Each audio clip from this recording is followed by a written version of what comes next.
Hello guys, welcome back to study. This is Dheeraj Kumar. अभी हम बात करने वाले इंडियन एयरफोर्स एक्सेंट वाई का रिजल्ट कल आएगा 10 अगस्त को। तो हाँ आएगा। कैसे पता चला? तो मैं आपको कुछ दिखा रहा हूँ, ठीक है। कैसे पता चला? ऑफिशियल ये चीज़ है, अनाउंसमेंट की कल रिजल्ट आएगा। कब आएगा वो सब चीज़ें मैं बताऊंगा इस वीडियो के अंदर। कैसे देखना है, आप किस तरीके से चेक कर पाओगे, किन किन चीज़ों को तैयार रखना है, किन किन चीज़ों की जरूरत पड़ेगी, हर एक चीज़ को हम डिटेल में यहाँ पे जानेंगे, ठीक है। चलो फिर स्टार्ट करते हैं इस वीडियो को। पहले तो मैं बता दूं आपको कल आएगा कि नहीं, ये चीज़ कंफर्म कर लो। देखो, ये जो इंडियन एयरफोर्स के इंस्टाग्राम के ऑफिशियल इंस्टाग्राम पेज के ऊपर जो है ना, ये नमूना क्या अपलोड किया गया था। मतलब ये जो फोटो अपलोड किया गया था, पोस्ट किया गया था एक तरीके से कह लो, जिसके अंदर लिखा हुआ है कॉल लेटर फॉर फेज 2 आपको 10 अगस्त 2022 को आएगा। तो समझो 10 अगस्त 2022 को जिस दिन देखो रिजल्ट आता है, उसी दिन फेज 2 का एडमिट कार्ड आता है, कॉल लेटर उसी को कहा जाता है, ठीक है। तो ये चीज़ तो क्लियर हो गया कि आपको 10 अगस्त को रिजल्ट दिखेगा। इन्होंने जो पहले से अनाउंसमेंट कर रखा उसके अकॉर्डिंग, ठीक है। तो अब कब आएगा? कल 99.9% चांसेस है कि 5 बजे शाम को आए। 5 बजे शाम को क्यों? ऐसा तो लिखा नहीं गया। बिकॉज गाइज ये हर चीज़ें जितना भी रिजल्ट वगैरह आता है वो शाम के 5 बजे ही आता है, इसलिए मैं कह रहा हूँ 5 बजे आएगा, ठीक है। तो ये चीज़ तो क्लियर है कि 5 बजे तक कल आपका रिजल्ट ही आ जाएगा। एडमिट कार्ड वगैरह भी रेगुलर जो आ रहा था आपका, वो शाम के 5 बजे से स्टार्टिंग मतलब डाउनलोड हो रहा था किसी किसी का भी। मतलब किसी किसी का कहने का मतलब सबका, जिसका एडमिट कार्ड डाउनलोड कर पा रहे थे आप अपने एग्जाम को, तो देख रहे होगे शाम के 5 बजे के बाद ही डाउनलोड हो रहा था। तो ये रिजल्ट वगैरह भी हर बार शाम के 5 बजे के बाद या फिर 5 बजे से शुरू हो जाता है। तो आप कल लॉग इन करके देख पाओगे। तो कैसे लॉग इन करना मैं हर चीज़ें बता रहा हूँ, बट उसके पहले 2-3 चीज़ें को रेडी रखना। पहले तो आपका एडमिट कार्ड क्यों रखना है मैं बताऊंगा। उसके बाद अपना जीमेल रखना, ठीक है। जीमेल जो आपने फॉर्म अप्लाई करते टाइम दिया था वो वाला, और साथ में पासवर्ड इस जीमेल का पासवर्ड नहीं, ये पासवर्ड जो एयरफोर्स के जो अग्निपथ वायु का जो वेबसाइट है उस पर जो आपने अकाउंट क्रिएट करते टाइम जो पासवर्ड बनाया था वो, ये 3 चीज़ों की मदद से आप आराम से, वैसे तो 2 चीज़ें ही चाहिए आपको, जीमेल और पासवर्ड, आप अपना देख पाओगे रिजल्ट क्या है, ठीक है ना। तो सबसे पहले आप ये अग्निपथवायु.cdac.in इस वेबसाइट पे आ जाओगे, क्लियर है। इस वेबसाइट पे आते ही ना आपको करना क्या है कि अब जैसे ही आओगे कैंडिडेट लॉगिन पे आपको कल करोगे, आज करोगे तो कोई फायदा नहीं है, कल, ठीक है। तो शाम तक मैंने जस्ट आपको रेडी कर लिया कि रेडी हो जाना। और कुछ कुछ चीज़ें जो आपको अभी से मैं बता दूं, कल पैनिक क्रिएट ना कर लेना आप लोग। तो मैं पहले ये चीज़ बता दूं कैसे लॉगिन करना। तो कैंडिडेट लॉगिन पे चले जाना, या फिर आपको बहुत सारी वेबसाइट्स कहेंगी कि आ जाओ यहाँ पे रिजल्ट आ गया, मेरे वेबसाइट के थ्रू देख लो। तो उन वेबसाइट के थ्रू भी रिजल्ट का ये डायरेक्ट लॉगिन का आपको दे दिया जाएगा, बट मैं प्रीफर करता हूँ कि आप ऑफिशियल वेबसाइट पर ही जाके लॉगिन करना कल शाम के 5 बजे। दूसरे वेबसाइट पे जाने की कोई जरूरत है नहीं, ठीक है।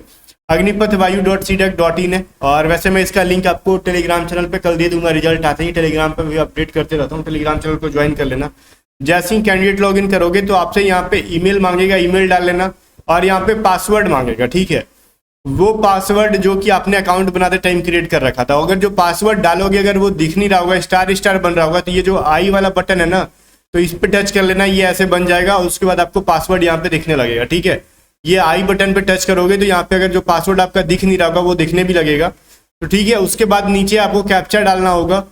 आपको मैं आज ही बता दे रहा हूँ ये सभी चीज़ें। तो यहाँ पे जो भी चीज़ें लिखी रहेंगी कैप्चा में, वो same to same small capital जिस तरीके से लिखा उसी तरीके से लिख के साइन इन कर लेना। साइन इन करने के बाद आप देख पाओगे अपना नीचे जो है रिजल्ट आपको दिख जाएगा, ठीक है, उसके अंदर लिखा होगा। बस ये सिंपल सा प्रोसेस फॉलो करके आप अपना रिजल्ट कल चेक कर पाओगे। अब सर मैं कुछ आगे के बारे में आपको बता दूं जो कि बेहद इंपॉर्टेंट होने वाला है। कि जस्ट कुछ लोग कह रहे थे कि सर हमने जो है अपना एडमिट कार्ड जो है एग्जाम देकर खो दिए, ठीक है। एग्जाम देके जो आ रहे थे उनका एडमिट कार्ड खो गया, ठीक है। तो एक चीज़ मैं कहूँगा, अगर एडमिट कार्ड खो गया तो समझ लो इस वैकेंसी से आपने अवसर भी खो दिया। गेट इज क्लियर, ठीक है। फेज 1 का अगर एडमिट कार्ड आप खो देते हो तो आप समझ लो कि आपने पूरा अवसर खो दिया आगे, क्योंकि फेज 2 के अंदर आपसे फेज 1 का एडमिट कार्ड लेंगे वो लोग, जमा कर लेते हैं वो लोग। नहीं दिखाओगे, नहीं दोगे तो फिर गेट के बाहर से ही भगा सकते हैं, ठीक है, एंट्री नहीं करने देते हैं। तो ये चीज़ तो है जो हमारे साथ हुई थी, मैंने आपको बताया था कि हमारे से जब मैं भी था 2017-18 में, तो फेज 1 का एडमिट कार्ड वो लोग जमा कर लेते हैं, ठीक है, ले ही लेते हैं। इसीलिए मैं यूट्यूब पे आज तक दिखा नहीं पाया कि देखो जो फेज 2 का एडमिट कार्ड है, फेज 1 का, वो सब कुछ रख लेते हैं वहीं पर, ठीक है। अब ऐसा क्यों करते हैं वो तो वही जाने, तो वो लोग रख लेते हैं, ये सभी चीज़ें हैं। तो अब मैं यहाँ पे आपसे बताऊँ कि रख लेते हैं तो आपको फेज 1 का एडमिट कार्ड चाहिए। अब कुछ लोग कह रहे हैं कि सर हमारी जो फेज, मान लो फेज 1 क्लियर कर लेंगे, ठीक है, तो उसी टाइम नीचे फेज 2 का जो है आपको एडमिट कार्ड रहेगा। और फेज 2 का एडमिट कार्ड रहेगा ना, तो देखो आपका फेज 2 एग्जाम स्टार्ट हो जाएगा। 21 अगस्त 2022 से लेकर 28 अगस्त 2022 के बीच में। तो उसमें जो भी डेट रहेगा आपका फेज 2 का रहेगा। तो 10 दिन सिर्फ ही टाइम मिलेगा आपको फेज 2 का तैयारी करने का। तो रनिंग वगैरह जो भी है, ग्रुप डिस्कशन जो भी है, तैयारी कर लो वहां से। अब ग्रुप डिस्कशन के ऊपर फिर से मैं इस वीडियो में कुछ इंपॉर्टेंट बताऊंगा, तब तक बने रहो। लेकिन उससे पहले कुछ इंपॉर्टेंट बात मैं आपको बता देना चाहता हूँ, ठीक है। अब देखो फेज 1 की जो बात है कि फेज 1 ठीक है, फेज 1 हो गया। फेज 2 के लिए मैंने कुछ डॉक्यूमेंट्स भी बताए थे। तो कुछ लोग कह रहे थे 12th का हमारा एडमिट कार्ड नहीं है, ठीक है। अब नहीं होने का 2 रीजन है। एक, उन बच्चों को जो प्रमोट होके आगे गए हैं, ठीक है, उनको 12th का एडमिट कार्ड मिला ही नहीं है। तो 12th का एडमिट कार्ड मिला ही नहीं, तो उस कंडीशन में तो क्लियर है कि आपको मिला ही नहीं है भाई, आप प्रमोट होके गए हो। तो आपको कॉलेज से या तो लिखवा लेना, या फिर आपके एडमिट कार्ड पे कुछ ऐसा कंडीशन दिया रहेगा तो ठीक है। अदरवाइज आप कॉलेज से एक बार लिखवा लेना कि आपको प्रमोट किया गया है, ठीक है। या फिर कुछ उपाय एडमिट कार्ड आएगा तो फिर से इस चीज पे मैं डिटेल में बात करूंगा क्या लिखा गया 12th के एडमिट कार्ड को लेके।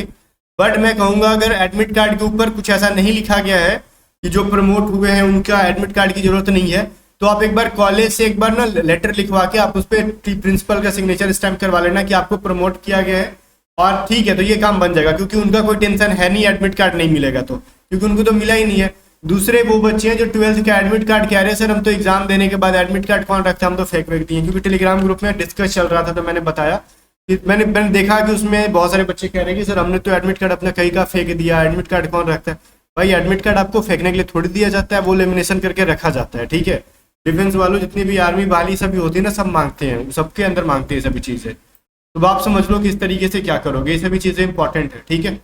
चलो अब इसके अलावा कुछ चीजें मैं बताऊंगा फेज 2 के बारे में, कि ग्रुप डिस्कशन के बारे में, ठीक है। तो ग्रुप डिस्कशन के लिए एक हमने पीडीएफ तैयार कर रखा है, और मैं बताऊं ये सारे करंट इवेंट के टॉपिक्स उसके अंदर कवर है, और इससे 99.9% चांसेस है कि आपके एग्जाम में यही टॉपिक आएंगे। तो इस पीडीएफ को बाई कर सकते हो आप बहुत ही लो कॉस्ट में। डिस्क्रिप्शन में मैंने बाई करने का लिंक दे दिया गया, उसके ऊपर कंप्लीट देखो, आपके एग्जाम में ग्रुप डिस्कशन इंग्लिश में होगा, इसलिए कंप्लीटली ये इंग्लिश में तैयार किया गया है, आप पढ़ के समझ सकते हो। और आपको मैं बता दूं यूपीएससी सीएपीएफ का जो आपका जो है ना 7 अगस्त को एग्जाम जो था, ठीक है, 7 अगस्त को एग्जाम था। इस पीडीएफ से 2-3 टॉपिक डायरेक्टली है। कोविड-19 का आया था, ऐसे writing, women in arm forces का क्वेश्चन डायरेक्टली लड़ा हुआ था वहां से, क्योंकि करंट अफेयर से रिलेटेड पूछते हैं टॉपिक पे। तो देखो ये दोनों टॉपिक डायरेक्टली आई थी, और एक वार से रिलेटेड था कि वार को किस तरीके से रोका जाए। तो रसिया वार का यहाँ पे रेफरेंस लेके उसको लिखा जा सकता था, ठीक है। तो ऑलमोस्ट 3 टॉपिक्स जो है ना डायरेक्टली टच किए, जबकि हमने यूपीएससी के लिए बनाया ही नहीं था, ठीक है। कुछ स्टूडेंट बहुत ही खुश थे एग्जाम देके आए, तो कहते कि सर यहाँ से हमको बहुत ज्यादा हेल्प मिला, ठीक है। तो चलो ठीक है, क्योंकि वो जो है ना वो मतलब इस बार दे रहे थे एग्जाम और हमसे जुड़े हुए थे, तो ये सभी चीजें थी, तो आप इजीली कर सकते थे। तो आपको भी मैं कहूंगा कि आप अगर ग्रुप डिस्कशन की तैयारी कर रहे हो तो इस पीडीएफ को बाई कर लो, और पीडीएफ जस्ट 49-50 रुपीज का है, ठीक है, बहुत ज्यादा महंगा है नहीं। कुछ लोग कह रहे सर फ्री कर दो, फ्री तो नहीं कर पाऊंगा, बिकॉज इस पे ये सिर्फ मेरा जो है ना, इस पे सिर्फ मेरा मेहनत नहीं लगेगा, इस पे टाइपिंग कराने वाले को मैंने बहुत ज्यादा पैसा पे कर रखा है भाई। क्योंकि इस पीडीएफ के अंदर मतलब समझ में आ रहा है एक पे ऐसे लिखना, कंटेंट राइटर्स, टाइपिंग करना, ग्रामर इंप्रूवमेंट करना, बहुत टाइम लग जाता है, और सारे लोग मिलके मतलब जो हमारे लिए काम करते हैं उनको पैसा देना होता है। तो फ्री में आज तक मतलब कोई अपने लिए है नहीं कि फ्री में काम करेगा, मैं ही जो यूट्यूब पे फ्री में पढ़ाते रहता हूँ। तो अभी इनको पैसा देना होता है, तो वो पैसे जस्ट मैंने आपको 49 रुपीज पे किए, और कुछ आपको जीएसटी वगैरह जोड़ के वेबसाइट जहाँ पे मैं सेल कर रहा हूँ वो लोग जोड़ लेंगे, तो 55-56 रुपया में आपको मिल जाएगा फाइनली, ठीक है। या फिर आपको वो सभी पे नहीं करना, डायरेक्टली 49 में बाई करना है, तो व्हाट्सअप कर लो 7279047787, इस पे आप उनको पेमेंट कर देना, राहुल को 49 रुपीज, आपको वो पीडीएफ सेंड कर देंगे, ठीक है। और चलो ठीक है, ये सारे टॉपिक्स हैं, और 99.9% चांस है कि यहीं से आपके ग्रुप डिस्कशन में आएंगे, क्योंकि बहुत इंपॉर्टेंट करंट टॉपिक है। और एक डेमो के तौर पे आप इसको स्क्रीनशॉट ले सकते हो कि इस तरीके से पूरा उसके अंदर दे रखा गया है, ठीक है। ये सभी चीजें हैं गाइस। अब फिर भी हम लोग मिलते हैं नेक्स्ट वीडियो में, तब तक के लिए बाय बाय। वीडियो को लाइक करके शेयर कर देना।